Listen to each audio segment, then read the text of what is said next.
출애굽기 31장 말씀.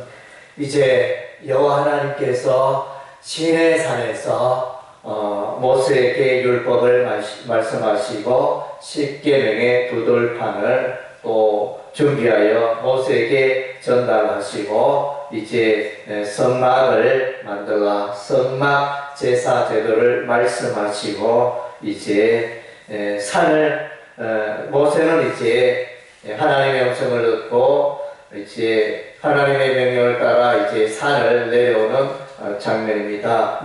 마지막에 특별히 이제 우리 하나님께서 이 성막 기구를 만드는 일을 위하여 이제 두 사람을 부르십니다. 한 사람은 유다 지파의 부살렐이요, 또 한 사람은 또 단 지파의 오홀리압입니다. 이 두 사람을 세워서 이제 모세가 또 준비하는 이 성막 제사 제도, 성막의 성전의 기구들을 만드는 이런 이제 일들을 하게 되어집니다. 그래서 이제 부살렐에 대해서 이렇게 보면 이 부살렐은 유다 지파 훌의 손자요. 훌은 누구입니까? 그래서 이제 우리가 이스라엘 백성들이 이제 출애굽하여 아말렉과 전쟁을 할 때, 그래서 모세와 아론과 훌은 산 꼭대기에서 기도하고 여호수아는 이스라엘 백성을 이끌고 아말렉과 전쟁하는 장면을 우리가 보게 되어집니다. 그래서 이제 여기서 이제 모세의 두 손을 받들었던 훌, 그래서 아론과 훌, 그 중에 이제 그 훌이 나타나는데 이 훌의 손자가 바로 부살렐인 것입니다. 그래서 이제 부살렐은 이제 하나님의 보호, 하나님의 그늘 아래 있는 자, 하나님의 보호 아래 있는 자, 이런 의미가 있습니다. 그리고 이제 두 번째 인물 단 지파의 오홀리압은 이제 아버지의 장막, 아버지의 성막, 이런 이제 의미를 가지고 있는 것입니다. 그래서 이제 우리 하나님이 이 둘을 부르셨습니다. 그래서 하나님께서 부살렐을 지명하여 불렀다, 이렇게 말씀하고 있는데 이것은 우리 하나님이 이제 예정하신 일인 것입니다. 하나님께서 갑자기 부살렐을 부르고 계획 없이 부살렐을 부르고 이런 일이 아닙니다. 하나님께서는 이미 벌써 예정하시고 미리 계획을 하셔서 때가 되면 부살렐을 부르고 있는 것입니다. 특별히 이 두 사람에게 이제 하나님의 영이 충만하게 임하게 되어집니다. 물론 하나님의 일꾼들은 하나님의 일을 감당하는 자는 성령으로 충만해야 하는 것입니다. 사사시대에 보면 이제 온니엘이 하나님의 영으로 충만하여 이스라엘 백성을 구원하며 또 사사 삼손도 이제 하나님의 영이 충만하여 새 나귀 턱뼈로 천년명의 블레셋 군대를 물리치는 놀라운 일을 행하게 되고 사사의 임무를 잘 감당하며 이스라엘을 구원하게 되었습니다. 다윗도 왕으로 세움받을 때 하나님의 영이 다윗의 삶 가운데 충만하였던 것입니다. 그래서 이제 다윗은 하나님을 영화롭게 하며 하나님의 뜻을 이루며 하나님 마음에 합한 자로서의 삶을 살아갔던 것입니다. 우리 주 예수님께서도 이 땅에 오셔서 복음 사역을 감당하실 때 3년 동안의 공생애를 감당하실 때 주의 성령으로 충만하였습니다.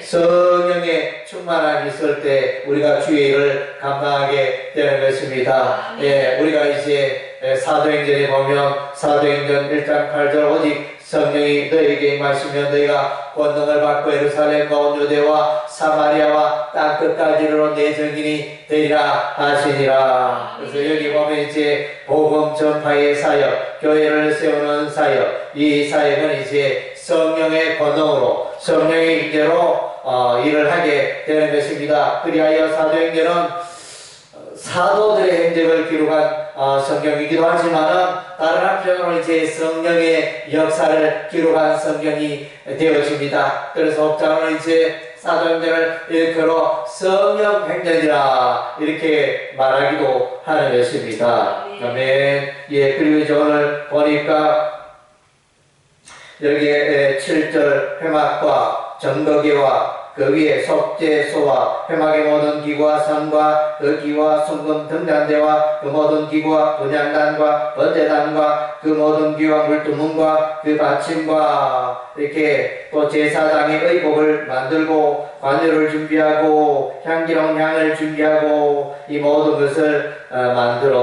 만들라 이렇게 명령을 하고 있습니다. 예, 회막은 이제 성소와 지성소로 나뉘며 하나님을 예배하는 것이 되어집니다. 지성소는 대제사장이 딱 1년 한 번만 들어가는 것이 되어집니다.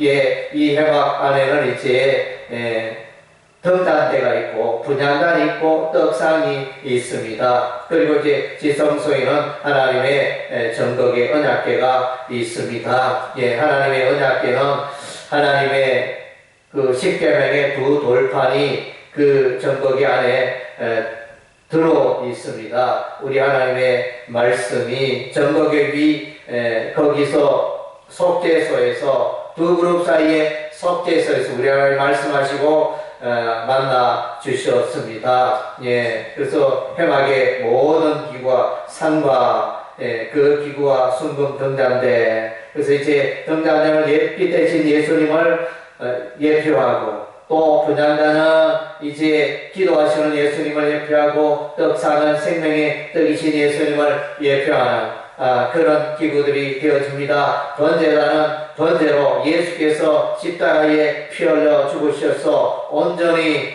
또 희생 제사를 드리는 예수님을 예표하는 것이 바로 번제단이 되어집니다. 또 물두멍은 제사장들이 하나님 앞에 나아갈 때 물러서 깨끗하게 하는데 이 물동은 예수 그리스도께서 이 세상의 모든 죄를 깨끗게 하시는 그런 모든 죄악을 받아주시는 그런 이제 예수 그리스도의 죄사함의 은혜를 드러내는 도구가 되어집니다. 그리고 이제 제사장의 옷이 준비되어집니다.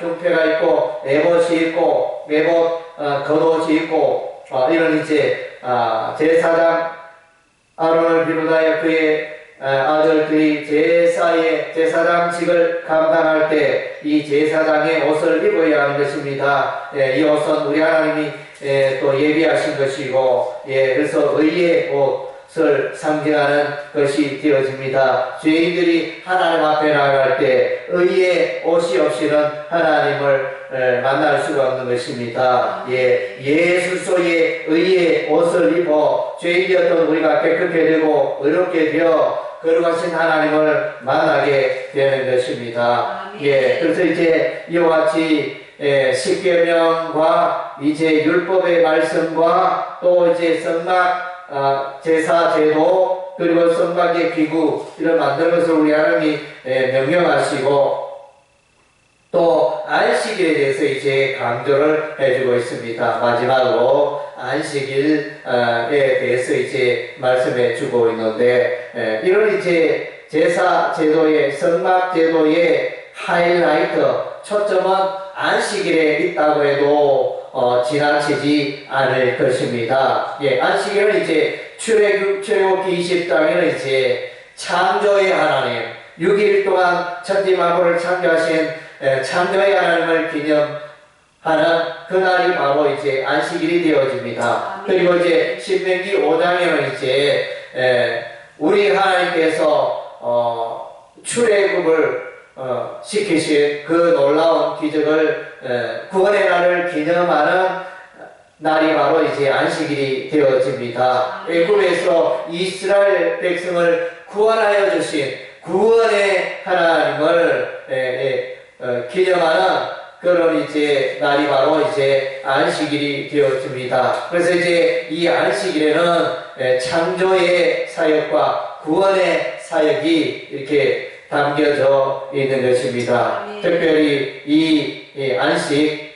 안식일에 일하는 자는 반드시 죽여라 우리 하나님이 말씀하십니다. 15절에 보니까 14절에도 후반부에 보면 그날을 더럽히는 자는 모두 죽일지며 그날에 일하는 자는 모두 그 백성 중에서 그 생명이 끊어지리라. 그리고 이제 15절에 여세 동안은 일할 것이나 일곱째 날은 그 안식일이니 여호와께 거룩한 것이라. 안식일에 일하는 자는 누구든지 반드시 죽일지니라. 안식일에 일하는 자는 반드시 죽였습니다. 민수기 말씀에 보면 이 안식일에 산에서 나무 파는 자가 발견되어 하나님께 물었더니 이 자를 어떻게 하리니까 우리 하나님 반드시 그 자를 죽여라 말씀하셨습니다. 안식에 일하는 자는 죽는 것입니다. 그래서 이제 이 안식일은 생명과 사망의 날이 되어집니다. 안식일을 지키는 자는 생명에 이르고 안식일을 지키지 않은 자는 사망에 이르는 것입니다. 그래서 이제 이 안식일에 일하는 자는 이제 인본주의, 세속주의의 삶을 사는 자인 것입니다. 신본주의에서 떠나서 세속주의, 인본주의, 그래서 일보다 우리 하나님 말씀하시기를 이제 일하는 것보다 세상에 일하는 것도 필요하지만 그보다 하나님을 만나고 하나님을 예배하는 그 일이 소중하다는 것을 안식일 제도를 통하여 우리 하나님이 말씀하고 있는 것입니다. 그리고 이제 이 안식은 예수 그리스도로 연결이 되어지고 있습니다. 십계명은 예수 그리스도로 연결되어지는 것입니다. 십계명의 말씀은 이제 초등학교 초등 선생이 되어 공학 선생이 되어 초등 교수와 같이 이제 그 안내자 역할을 하는 것이 이제 율법의 말씀이고 십계명 말씀입니다. 예수께로 다 인도하는 것입니다. 그래서 제4계명 이 안식일은 바로 예수 그리스도께로 연결하는 그런 계명이 되어지는 것입니다. 안식, 성경의 안식일의 개념은 대단히 중요한 것입니다. 예수님께서도 이 땅에 오셔서 우리가 성경을 보면 마태복음, 마가복음, 누가복음, 요한복음에서 예수님께서 안식일로 인하여 그 주변의 사람들과 다투는 내용이 있습니다. 그래서 바리새인과 다투기도 하고 논쟁하기도 하고 그런 일들이 나타나는데 안식일의 주인은 예수님이십니다. 그래서 이 안식일은 예수로 말미암아 가능한 것입니다. 히브리서 4장 8절 말씀에 보면 이스라엘 백성들이 출애굽하여 광야를 지나 적과 꿀이라는 가나안 땅에 들어갔지만 그 가나안 땅에는 참된 안식이 없었다 하였던 것입니다. 그래서 그러면 참된 안식은 어디 있느냐? 참된 안식은 오직 이제 예수 안에 있다는 것입니다. 그래서 우리가 이 세상 사는 날 동안에는 이 땅에는 참된 안식이 없습니다. 아무리 사람이 사업에 성공하고 돈을 많이 벌고 아무리 사람이 맛있는 음식을 많이 먹어도 만족감이 없고 참 안식이 없고 아무리 사람이 세계 여러 나라에 여행을 하면 수십 개국을 여행하면서 좋은 것을 즐기고 좋은 풍경을 보고 좋은 도시를 보고 좋은 세상의 문화를 보았을지라도 거기에 참 안식이 없다는 것입니다. 참 안식은 오직 예수 안에만 있는 것입니다. 그래서 이제 이 안식일은 너무너무 소중한 것입니다. 사람들 말합니다. 왜 예수 믿는 사람들은 그와 같이 안식일에 예배만 드리느냐? 이 안식일에 소풍도 가고 놀러도 가고 사람도 만나고 예식장에도 가고 이런 이제 많은 일들을 할 수 있을 텐데 모든 일을 접어두고 예수 믿는 사람들 안식일을 지키며 아무 일도 하지 않고 하나님을 예배하는 이유가 무엇인가 세상 사람들은 이해가 되지 않습니다. 예, 그러나 이제 우리는 이제 이 안식일 날에 우리 하나님 앞에 예배드리는 것이 세상에서 최고의 날이요, 가장 기쁜 날이요, 가장 안식의 날이기 때문에 우리는 이제 주일날 안식 예배를 드리게 되어지는 것입니다. 구약 시대는 이제 토요일이 안식일이었습니다. 예수님이 부활하신 이후로는 이제 주일을, 일요일을 이제 안식일을 삼아 안식일을 지키고 있는 것입니다. 토요일은 이제 창조, 하나님의 창조 사역을 지키며 안식하였다면, 일요일은 이제 예수님의 부활을 생각하면서 구원의 하나님을 기념하면서 지키는 날이 바로 이제 안식일의 주일이 되어지는 것입니다. 예. 그래서 이제 우리는 예나 지금이나 구약시대 그래갖고 신약시대도 여전히 우리는 이제 안식을 누리기 위하여 이제 안식일을 지켜야 하는 것입니다. 안식일에는 예수님을 만나는 것입니다. 예수님이 주인이고 예수 안에 거하는 날이 안식일이 되어지는 것입니다. 그래서 이 안식일은 히브리어로 샤바트라는 이제 히브리어를 쓰고 있는데, 이것은 이제 진리가 되신 거룩한 이름 예수, 십자가의 예수라는 그런 의미가 있습니다. 예, 진리의 아들, 십자가의 예수, 이런 이제 예수님과 관련이 되어져 있습니다. 타브는 십자가를 말하는 것이고, 거기서 이제 또 베트는 아들 혹은 하나님의 집, 하나님의 아들, 하나님의 집을 말하고 있는 것입니다. 예, 그래서 이런 이제 의미가 담겨 있듯이 안식일은 예술서와 관련하여 해석을 하고 누리는 것이 너무나 합당한 일인 것입니다. 안식일은 구약의 율법이기 때문에 예술서와 아무 관계가 없다, 이렇게 생각하는 것은 이것은 잘못된 것입니다. 안식일을 말하면 율법주의로 돌아간다, 이렇게 생각하는 것은 잘못된 것입니다. 안식일은 예수 안에 거하고 예수님을 만나고 예수님을 기념하고 예수 안에서 교제하는 그런 이제 참된 안식을 누리는 날이 바로 이제 안식일이 되어지는 것입니다. 아멘. 그래서 여러분의 예수 안에서 참된 안식을 누리는 여러분 되시기를 주의 이름으로 축원합니다. 아멘.